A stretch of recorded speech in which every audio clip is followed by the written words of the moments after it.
Hi, I'm MC Jessie. 大家好，讀你聽2.0，今日繼續讀我哋 Miguel de Cervantes 嘅 Don Quixote。咁就我哋今日讀到 Chapter 2噶啦。咁上一回咧就講 Don Quixote 佢為自己改名啦，改個名做 Don Quixote 啦，幫佢隻馬改名啦，改做 Rocinante 啦，然之後就要配上佢嘅盔甲，佢嘅裝備，然之後就踏上佢嘅征途啦。而踏上征途之前，第一件事咧，仲有一件事喎，就係咧尋找佢嘅愛人。因為咧佢冇愛人去守護嘅一位女性去守護咧，作為一個騎士咧，都係冇意思嘅。咁好啦，咁啊睇下呢個騎士佢呢個旅程嘅展開會係點啦。Chapter 2, which treats of the first sally the ingenious Don Quixote made from home. These preliminaries settled, he did not care to put off any longer the execution of his design, urged on to it by the thought of all the world was losing by his delay, seeing what wrongs he intended to right, grievances to redress, injustice to repair, abuses to remove, and duties to discharge. So, without giving notice of his intention to anyone, and without anybody seeing him, one morning before the dawning of the day, he donned his suit of armor, mounted Rocinante with his patched-up helmet on, braced his buckler, took his lance, and by the back door of the yard sallied forth upon the plain in the highest contentment and satisfaction at seeing with what ease he had made a beginning with his grand purpose. But scarcely did he find himself upon the open plain, when a terrible thought struck him, one all but enough to make him abandon the enterprise at the very outset. It occurred to him that he had not been duped a night, and that according to the law of chivalry, he neither could nor ought to bear arms against any knight, and that even if he had been, still he ought, as a novice knight, to wear white armor, without a device upon the shield until, by his prowess, he had earned one. These reflections made him waver in his purpose, but his craze being stronger than any reasoning, he made up his mind to have himself duped a night by the first one he came across, following the example of others in the same case, as he had read in the books that brought him to this pass. As for white armor, he resolved, on the first opportunity, to scour his until it was whiter than an ermine, and so comforting himself he pursued his way,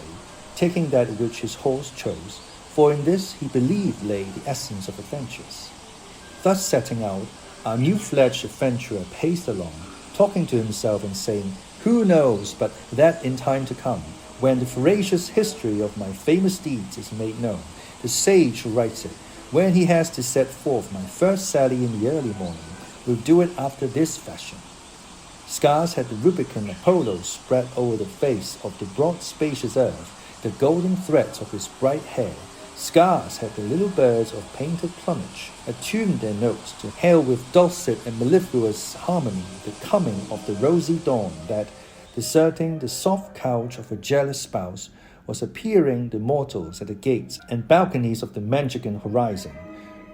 when the renowned knight Don Quixote of La Mancha, quitting the lazy down, mounted his celebrated steed Rocinante and began to traverse the ancient and famous Campo de Montiel,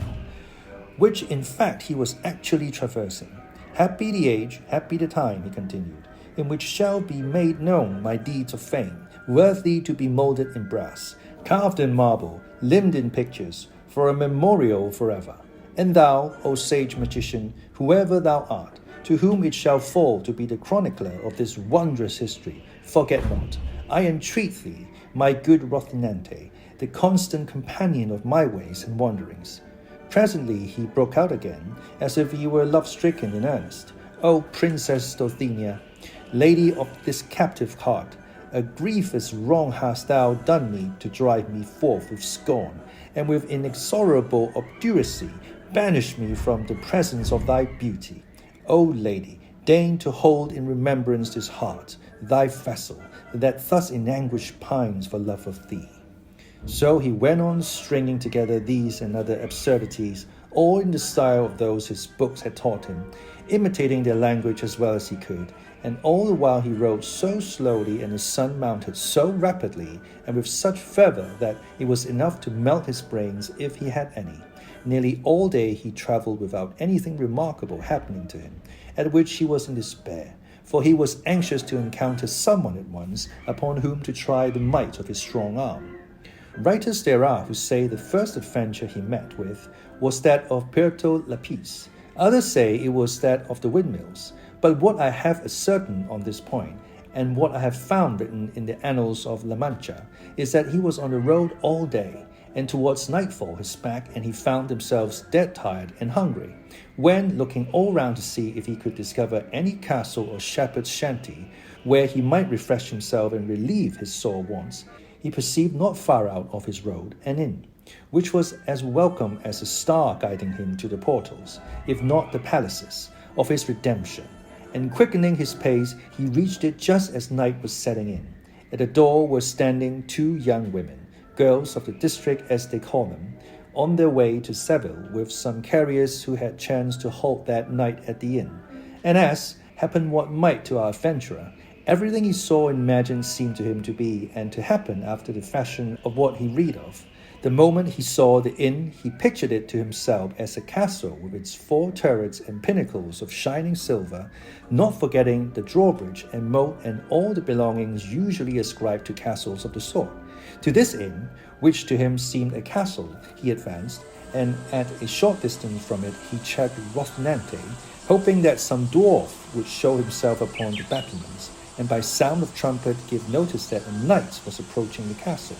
But seeing that they were slow about it, and that Rocinante was in a hurry to reach the stable, he made for the inn door, and perceived the 2 gay damsels who were standing there, and who seemed to him to be 2 fair maidens or lovely ladies taking their ease at the castle gate.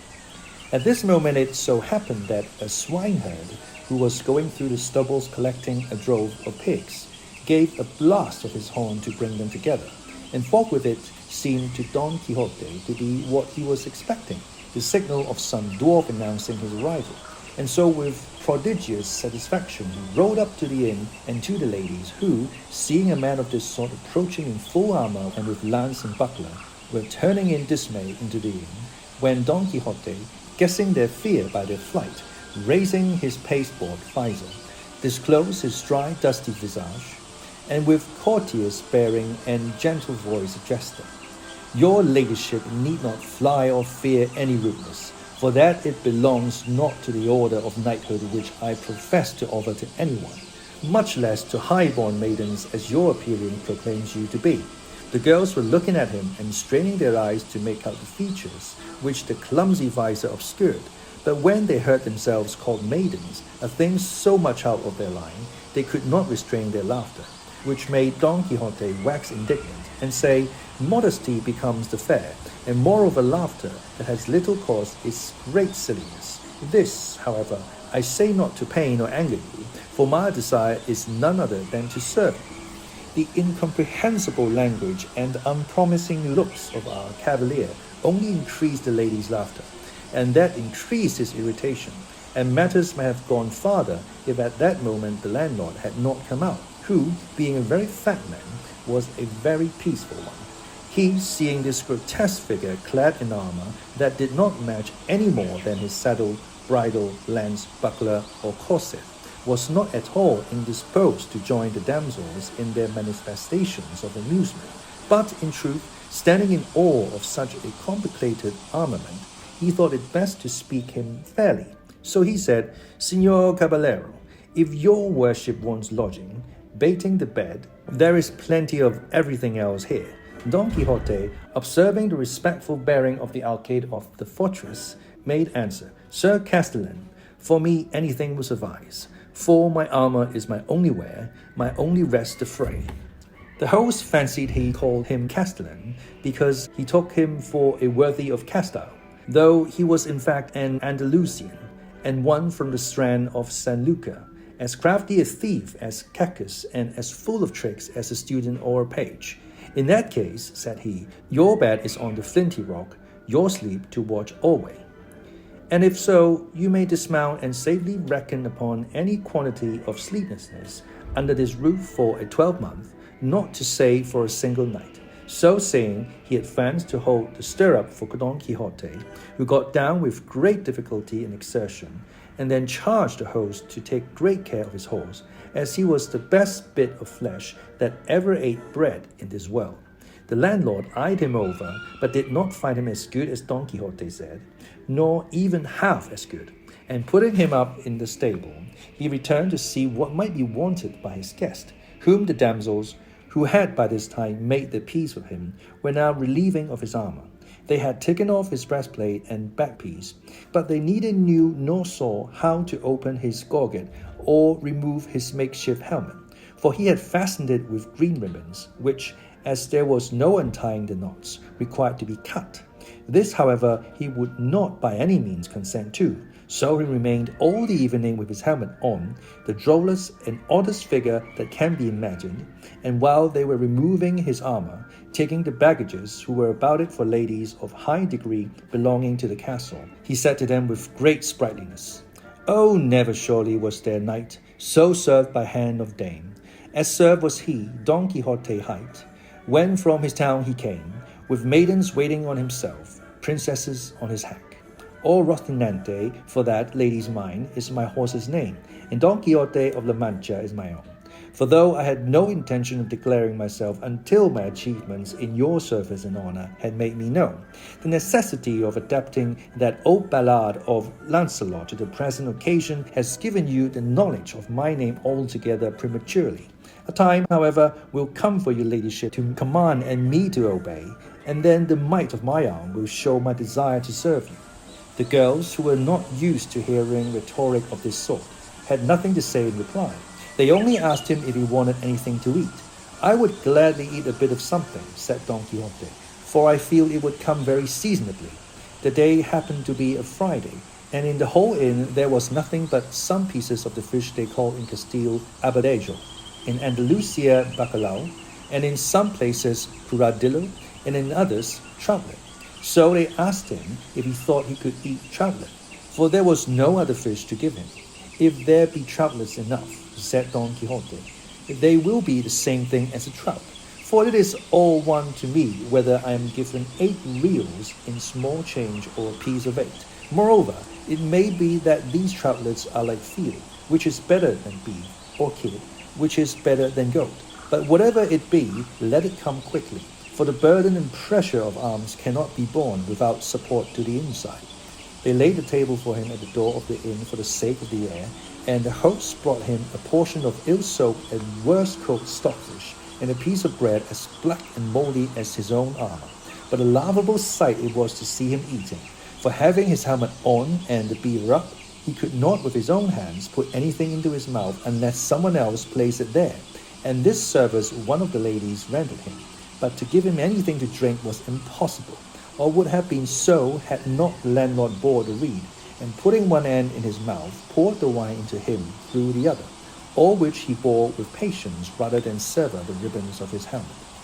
While this was going on, there came up to the inn a sole-gelder, who, as he approached, sounded his reed pipe 4 or 5 times, and thereby completely convinced Don Quixote that he was in some famous castle, and that they were regaling him with music, and that the stockfish was trout, the bread the whitest, the wenches ladies, and the landlord the castellan of the castle, and consequently he held that his enterprise and sally had been to some purpose. But still it distressed him to think he had not been duped a knight, for it was plain to him he could not lawfully engage in any adventure without receiving the order of knighthood.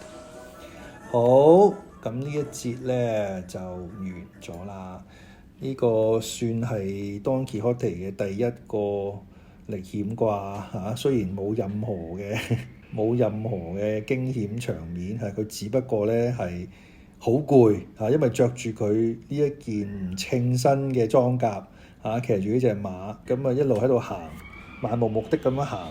咁啊幾經辛苦嚟到呢一個小店，咁啊佢自以為係一個城堡，咁大家都唔知點樣去應對佢啦嚇，咁啊求其俾啲嘢佢食。